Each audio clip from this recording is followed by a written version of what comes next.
Kota Ambon terima 1.500 lampu dari program Desa Terang. Sebanyak 1.500 lampu solar cell diberikan kepada pemerintah Kota Ambon dalam program Terang Desa 2018-2019.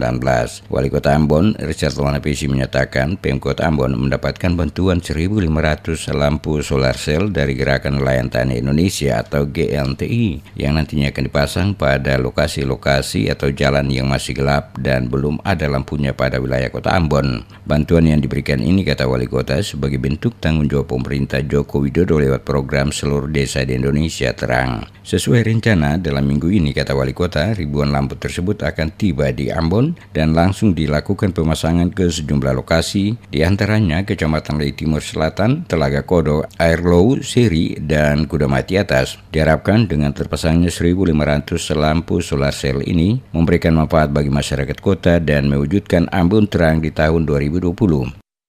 Jadi begini, kemarin itu pemerintah kota mendapat bantuan kurang lebih 1.500 lampu solar cell, ya, yang nanti akan kita pakai untuk mengisi seluruh jalur-jalur yang masih gelap, di Timur Selatan misalnya, kemudian dari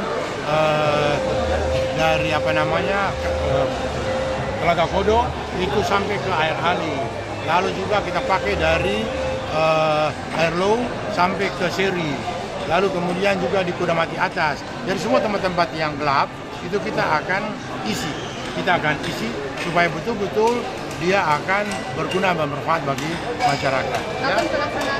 Dalam waktu dekat ini barangnya sementara dalam proses kirim.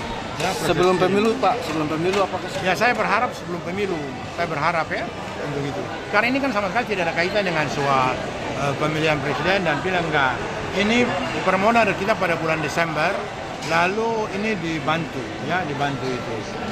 Bantuan 1.500 lampu solar cell dari program Desa Terang 2018-2019 dilaksanakan oleh Gerakan Nelayan Tani Indonesia sebagai bentuk mewujudkan seluruh desa di Indonesia terang. Saat ini berdasarkan data di Indonesia masih ada sekitar 17.000 desa dan 293.000 rumah belum memiliki penerangan lampu. Oleh karena itu, melalui program Desa Terang, Presiden Joko Widodo akan mengumumkan seluruh desa terang benderang.